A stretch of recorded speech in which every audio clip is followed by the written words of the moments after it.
Good morning students. Myself Rajan and today here I am teaching you the accounts subject. Account subject में मैं आपको 11th class की accountancy पढ़ा रहा हूं जहां पर हमारा यूनिट नंबर 3 है journal proper. Unit number 3 journal proper में लेक्चर नंबर 8 है। लेक्चर नंबर 7 तक हमने आपको एसेट परचेज, एसेट सेल की entry, goods purchase, goods sale की एंट्री और साथ ही साथ हमने आपको कुछ पेमेंट रिसीव की एंट्री भी करवाई थी, कुछ अमाउंट रिसीव की एंट्री करवाई थी और कुछ अमाउंट पे की एंट्री करवाकर चले थे। और कुछ एंट्री ऐसी करवाई थी जहां पर हम 40% अमाउंट इमीडिएटली पे करते हैं और बाकी की बची अमाउंट हम बाद में जाकर पे करते हैं। सो आज हम आपको जो एंट्री करवाने जा रहे हैं वो है ट्रेड डिस्काउंट और कैश डिस्काउंट से रिलेटेड। वो एंट्री है ट्रेड डिस्काउंट और कैश डिस्काउंट से रिलेटेड और कैश डिस्काउंट से रिलेटेड।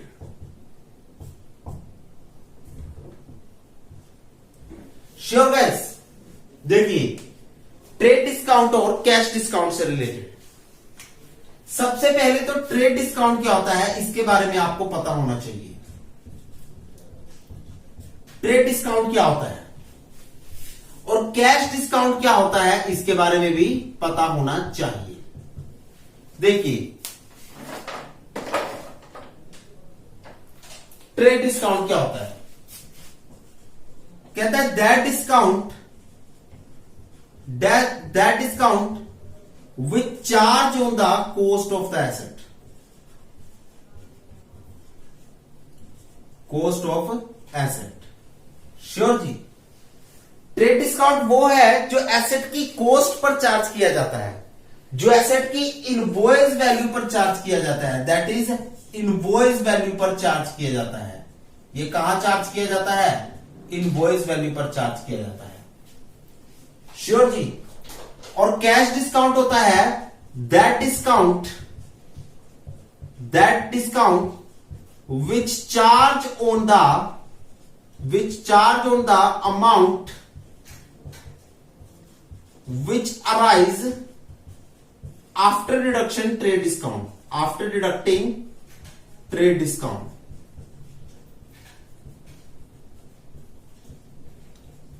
ध्यान से देखिए, कैश डिस्काउंट क्या होता है? कैश डिस्काउंट होता है that discount which charge on the amount, वो उस अमाउंट पर चार्ज होता है जो अराइज होती है ट्रेड डिस्काउंट को माइनस करने के बाद, ट्रेड डिस्काउंट को डिडक्ट करने के बाद, विच arise after deducting trade discount. It so that discount which charge on that amount which arise after deducting the trade discount, जो ट्रेड डिस्काउंट को माइनस करने के बाद। गाइस ट्रेड डिस्काउंट, जैसे कि आपके पास इनवॉइस प्राइस दे रखा है 1 लाख रुपए। मैं एग्जांपल दे रहा हूं, जैसे आपको इनवॉइस प्राइस दे रखा है 1 लाख रुपए। इनवॉइस प्राइस दे रखा है 1 लाख रुपए। इसमें से सबसे पहले क्या माइनस करेंगे? सपोज करो ट्रेड डिस्काउंट है 10%, श्योर, और कैश डिस्काउंट भी कितना है? 10%। दोनों 10-10% है। सबसे पहले मैं ट्रेड डिस्काउंट माइनस करूंगा। कितना होगा इसका? 10%, 10,000 रुपए। That is 90,000 rupees. श्योर जी। अब मैं कैश डिस्काउंट माइनस करूंगा। 90,000 पर 10% लगाऊंगा। देखो ट्रेड डिस्काउंट में तो 1 लाख पर 10% लगाया, ट्रेड डिस्काउंट में 1 लाख पर 10% लगाया और 10,000 निकल गया, रिमेनिंग बचा 90,000। कैश डिस्काउंट किस पर लगता है? जो माइनस करने के बाद वाला बैलेंस होता है उस पर लगता है। जो माइनस करने के बाद वाला बैलेंस होता है, ट्रेड डिस्काउंट को माइनस करने के बाद वाला बैलेंस होता है, उस पर कैश डिस्काउंट लगता है। श्योर। तो कैश डिस्काउंट किस पर लगेगा? 90,000 का 10% होगा। सो कितना हो गया आपका? 9,000 रुपीज। तो रिमेनिंग बैलेंस कितना बचा? 81,000। कितना बचा? 81,000। देखिए इनवॉइस प्राइस है 1 लाख रुपए, उसके ऊपर मैंने 10% ट्रेड डिस्काउंट लगाया। 1 लाख का 10% 10,000 रुपए। श्योर जी। 10,000 माइनस किए तो आपके पास बचा 90,000 रुपीज। कैश डिस्काउंट अब 1,00,000 रुपए पर नहीं लगेगा, 1,00,000 रुपए पर नहीं लगेगा, जो माइनस करने के बाद वाली रकम है उस पर लगेगा। तो यानी कि 90,000 पर लगेगा। 90,000 का 10% हुआ 9,000, बाकी बचे 81,000 rupees. Sure guys. Trade discount क्यों दिया जाता है? ट्रेड डिस्काउंट नॉर्मली दिया जाता है अपनी सेल्स वैल्यू को बढ़ाने के लिए। श्योर। अपनी सेल वॉल्यूम को इंक्रीज करने के लिए, मार्केट में अपना नाम बनाने के लिए, अपनी रेपुटेशन इंक्रीज करने के लिए नॉर्मली ट्रेड डिस्काउंट दिया जाता है। समटाइम जब हम न्यू गुड्स को लॉन्च करते हैं, न्यू गुड्स को लॉन्च करते समय भी हम ट्रेड डिस्काउंट देकर चलते हैं, ताकि हमारे गुड्स की जो वॉल्यूम है, उसकी जो सेल्स वॉल्यूम है वो बढ़ सके। कैश डिस्काउंट क्यों दिया जाता है? कैश डिस्काउंट दिया जाता है ताकि कस्टमर जो है वो हमें कैश में ही हमसे सामान खरीद कर जाए। कस्टमर जो है वो कैश में ही हमसे सामान खरीद कर जाए, उधार में मत खरीद कर जाए। सो जो पर्सन हमारे से कैश में सामान खरीदता है, जो पर्सन हमसे कैश में सामान परचेज करता है, हम उस पर्सन को कैश डिस्काउंट देते हैं। So normally basically cash discount क्यों दिया जाता है? कैश डिस्काउंट इसलिए दिया जाता है ताकि लोग उधार में खरीदने की बजाय कैश में खरीदना पसंद करें। Sure girls. So cash discount इसलिए दिया जाता है that it avail to the customer for the early payment of cash. It avail to the person for the early payment of the cash. Sure guys. So that's all about the trade discount and cash discount. Note down कीजिए अपनी books में। आपके पास जो general entry है वो है goods purchase from Ram ₹4 ये तो आपको आती है? हाँ जी आती है सर। यहां तक तो जनरल एंट्री आती है ना बनानी सबको? हाँ जी। 1,00,000 रुपए का सामान खरीदते हैं at the rate of 10% trade discount and 10% cash discount. Sure guys. 10% trade discount से और 10% कैश डिस्काउंट से। श्योर। देखिए, गुड्स वर्ड आया, परचेज वर्ड आया और राम वर्ड आया। गुड्स वर्ड आया, परचेज वर्ड आया और राम वर्ड आया। यहां मैं वर्ड यूज कर लेता हूं, goods purchase from Ram ₹1,00,000 for cash. Sure guys. हाँ जी। देखिए, गुड्स आया, परचेज आया, राम आया और कैश आया। 4 वर्ड आ गए आपके पास। देखिए, आपकी स्टेटमेंट क्या है? Goods purchase from Ram ₹1,00,000 for cash at the rate of 10% trade discount, 10% cash discount. हमने गुड्स परचेज किया है राम से 1,00,000 रुपए के कैश में, 10% ट्रेड डिस्काउंट पर, 10% कैश डिस्काउंट पर। पहला वर्ड आया गुड्स, फिर आया परचेज, फिर आया राम, फिर आया कैश। गुड्स क्या होता है? इग्नोर होता है। परचेज क्या होता है? रिकॉर्ड होता है। रिकॉर्ड होता है ना। कैश और राम में कौन इग्नोर होगा? राम इग्नोर होगा। कौन होगा? राम इग्नोर होगा। और कैश वर्ड क्या होगा? रिकॉर्ड होगा। क्या होगा? रिकॉर्ड होगा। सो कौन कौन से वर्ड आ गए आपके पास? परचेज आया और उधर से कैश आया। देखिए, परचेज क्या होता है आपका? एक्सपेंस होता है। एक्सपेंस होता है। किस अकाउंट में आता है? नॉमिनल अकाउंट में आता है। रूल क्या होता है? डेबिट में आते हैं एक्सपेंसेस, डेबिट में आते हैं एक्सपेंसेस एंड क्रेडिट में आती हैं इनकम। क्रेडिट में आती हैं इनकम। सो रूल के अकॉर्डिंग ये क्या होगा? ये होगा आपका डेबिट। क्या होगा? डेबिट होकर चलेगा। Sure guys. कैश क्या होती है? एसेट होती है। किस अकाउंट में आती है? रियल अकाउंट में आती है। रूल क्या लगता है? डेबिट में वट यानी कि एसेट का कम से,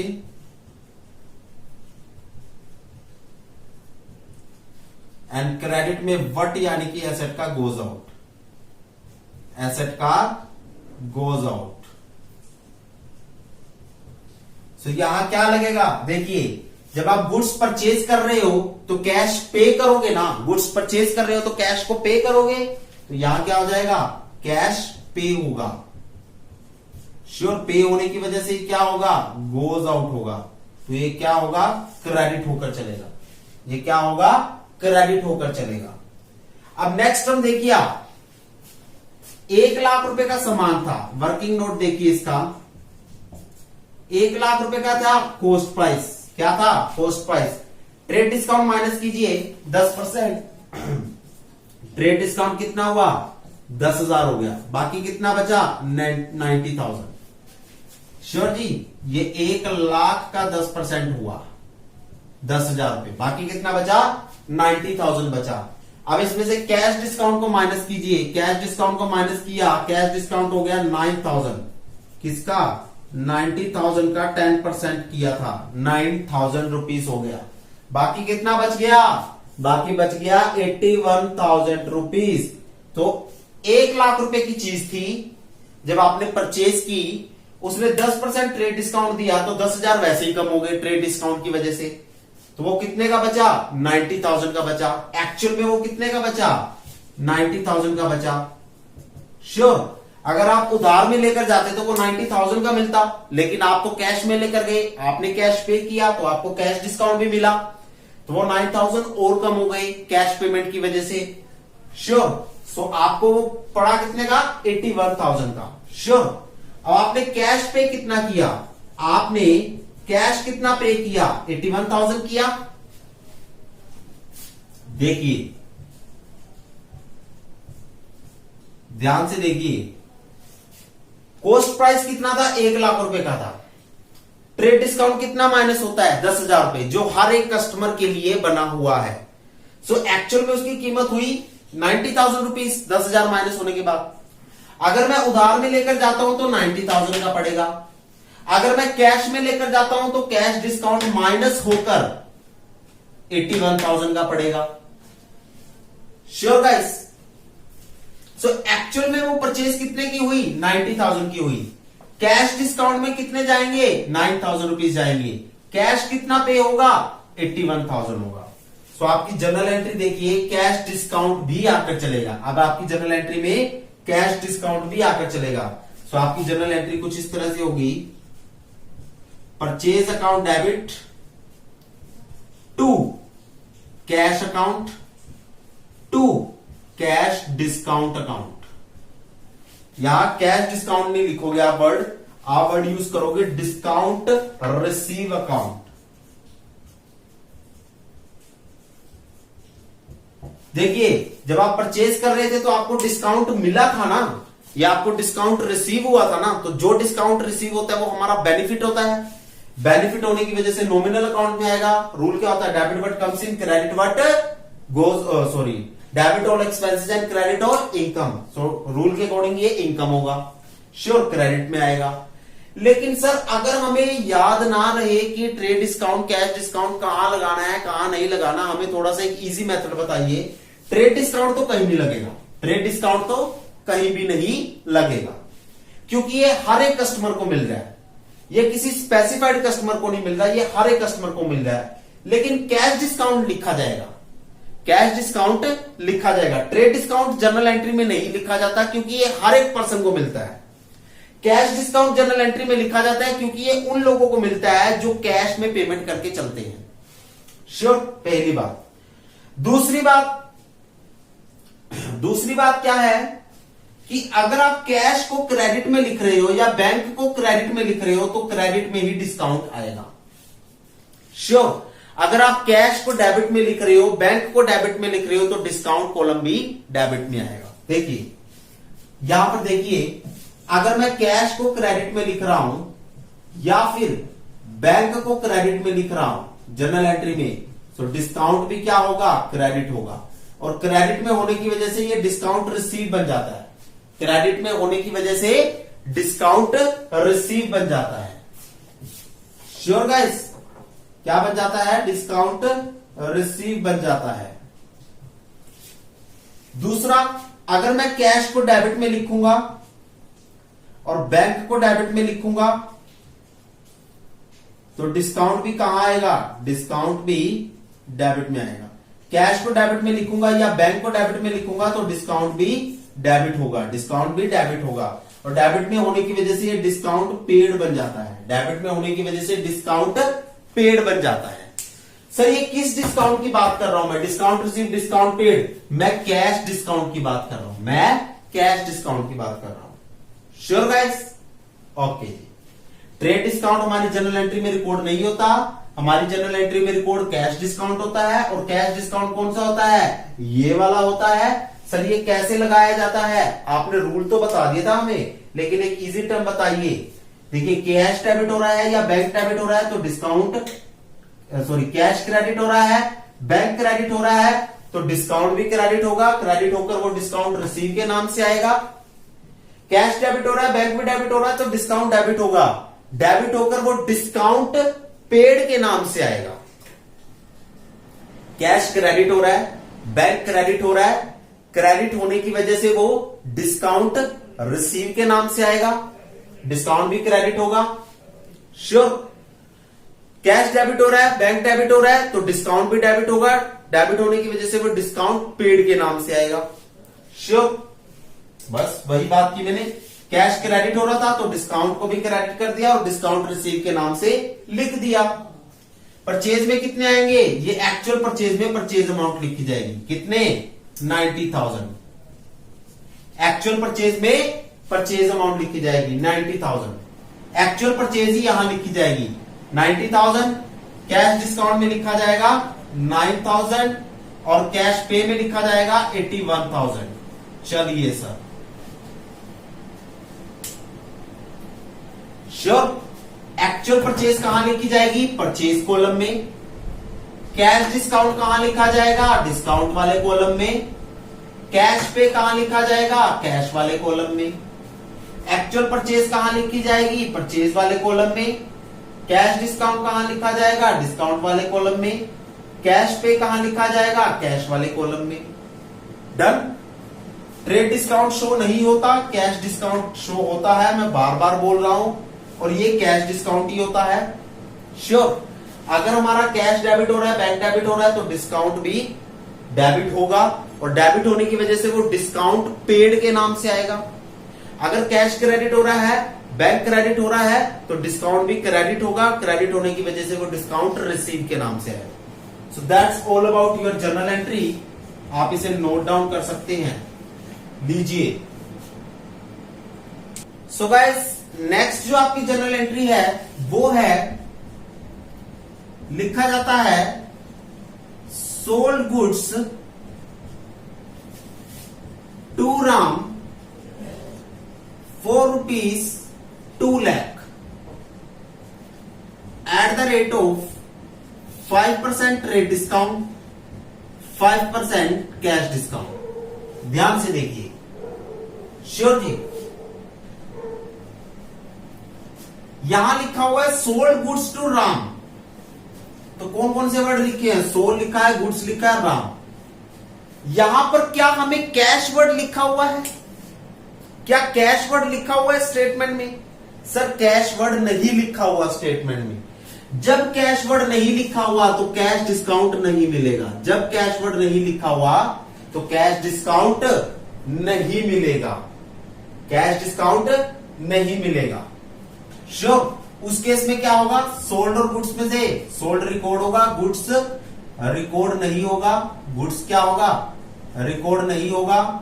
और राम तो रिकॉर्ड होगा ही होगा, क्योंकि वो इंडिविजुअल है तो रिकॉर्ड होगा ही होगा। तो सोल्ड क्या बनेगा आपका? सेल बनेगा। किस अकाउंट में आता है? सर ये आपकी इनकम होती है, ये आपका नॉमिनल अकाउंट में आती है। सर ये क्या होगी?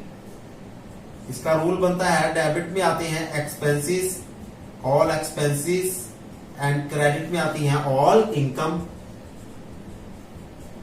सो ये रूल के अकॉर्डिंग क्या होगी? सर ये रूल के अकॉर्डिंग क्रेडिट होगी। रूल के अकॉर्डिंग क्रेडिट होगी। चलिए जी, नेक्स्ट, राम। राम आपका एक पर्सन है। हाँ जी, पर्सन क्या होगा? पर्सनल अकाउंट में आएगा। पर्सनल अकाउंट में आएगा।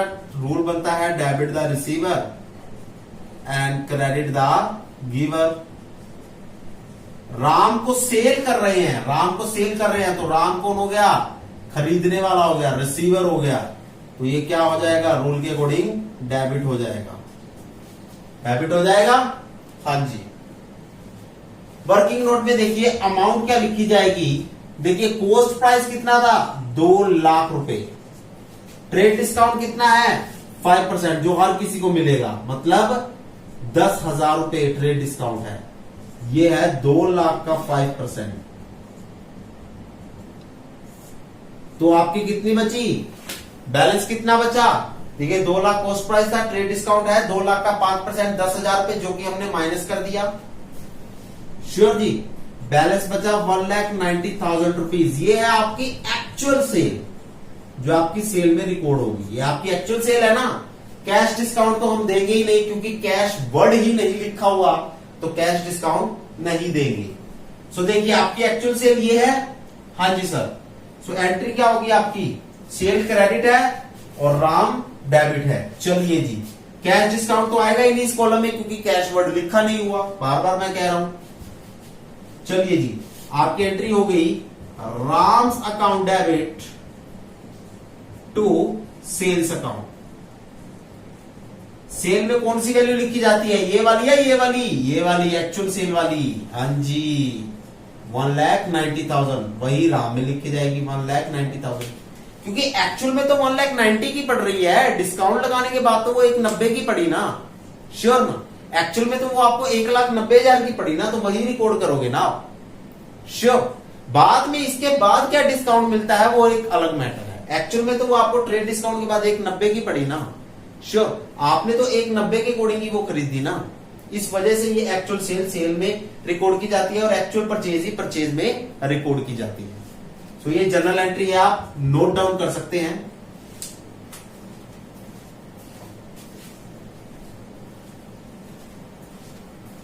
So guys, this is all about today's lecture and hope so आपको हमारी ये जो इजी टर्म समझ में आ चुकी होगी। नेक्स्ट लेक्चर में हम फिर से अपना ट्रेड डिस्काउंट और कैश डिस्काउंट के कुछ और कॉन्सेप्ट करेंगे, आपको कुछ और जर्नल एंट्रीज करवाएंगे जो आपके लिए बेहद खास होंगी। सो गाइस, अब तक के लिए thank you so much, have a nice day guys, thank you so much.